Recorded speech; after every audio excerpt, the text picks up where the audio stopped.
അല്ല, ഈ കെ സുധാകരൻ നിലവിൽ സുധാകരൻ എൻ്റെ നേതാവാണ്, ശ്രീ കെ സി വേണുഗോപാൽ എൻ്റെ നേതാവാണ്, ശ്രീ രമേശ് ചെന്നിത്തല എൻ്റെ നേതാവാണ്, ശ്രീ വി ഡി സതീശൻ്റെ നേതാവാണ്, ശ്രീ സണ്ണി ജോസഫിൻ്റെ നേതാവാണ്. ഈ നേതാക്കന്മാർ പറയുന്ന എല്ലാ അഭിപ്രായങ്ങളോടും എനിക്ക് യോജിപ്പാണ്. അവർ പറയുന്ന എല്ലാ അഭിപ്രായങ്ങളെയും കേൾക്കുവാൻ ബാധ്യസ്ഥനായിട്ടുള്ള ഒരാളാണ് ഞാൻ. നേതാക്കന്മാർക്കിടയിൽ ഡിഫറൻസ് ഓഫ് ഒപ്പീനിയൻ ഇല്ല. ആ ഡിഫറൻസ് ഓഫ് ഒപ്പീനിയൻ, അവർ പറയുന്ന ഒപ്പീനിയനിൽ എനിക്ക് ഡിഫറൻസ് ഇല്ല.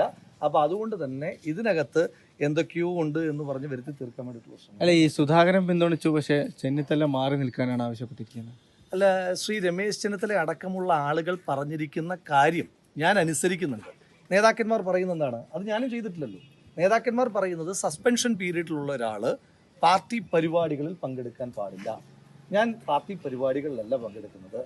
ഇതുപോലുള്ള ഇപ്പോൾ ബഷീർക്കെ പോലുള്ള കഴിഞ്ഞ തെരഞ്ഞെടുപ്പിൽ എനിക്ക് വേണ്ടി അത്യധ്വാനം ചെയ്ത മനുഷ്യന്മാർ അവരുടെ തെരഞ്ഞെടുപ്പിൽ വീടാന്തരം കയറി പ്രചരണം നടത്തണമെന്ന് സ്ഥല MLA എന്ന നിലയിൽ എന്നോട് ആവശ്യപ്പെടുമ്പോൾ അവരുടെ ആ ആവശ്യം അത് നിറവേറ്റേണ്ടുന്ന ബാധ്യത രാഷ്ട്രീയമായിട്ട് എനിക്കുണ്ട്. ഞാൻ ഏതെങ്കിലും ഒരു പദവി കിട്ടിയിട്ട് വീട് കയറി തുടങ്ങിയ ആളല്ല. എനിക്ക് വോട്ടില്ലാത്ത കാലത്ത് വീട് കയറി തുടങ്ങിയ ആളാണ്. ആ ശീലം എനിക്ക് 2 കാലം കുത്തി നടക്കാൻ കഴിയുന്നിടത്തോളം കാലം ഏത് പദവി ഉണ്ടെങ്കിലും ഇല്ലെങ്കിലും ഞാൻ വീട് കയറിക്കൊണ്ടേയിരിക്കും. ആ വിഷയത്തെ പറ്റിയിട്ടല്ലല്ലോ നേതാക്കന്മാർ പറയുന്നത്. പാർട്ടി പരിപാടികൾ, ആ പരിപാടികളുടെ ഒരു സസ്പെൻഷൻ പീരീഡിലുള്ള സമയത്ത് എന്താണ് പാലിക്കേണ്ടുന്ന അച്ചടക്കം എന്നതിനെ പറ്റിയിട്ട് എനിക്ക് നല്ല ബോധ്യമുണ്ട്. ആ അച്ചടക്കത്തെ പരിപൂർണമായിട്ടും പാലിച്ചു തന്നെയാണ് ഞാൻ മുന്നോട്ട് പോകുന്നത്. അപ്പോൾ അതിനകത്തൊന്നും ഒരു സ്കോപ്പ്, എൻ്റെ വായിൽ നിന്ന് കിട്ടിയിട്ടുള്ള ഒരു സ്കോപ്പ് നിങ്ങൾക്കില്ല. പിന്നെ അതുപോലെ നിങ്ങൾക്ക് ഇഷ്ടമുള്ള തലക്കെട്ട്, ഇഷ്ടമുള്ള ഡൈവേർഷൻ എങ്ങനെ വേണമെങ്കിലും കൊടുക്കാം.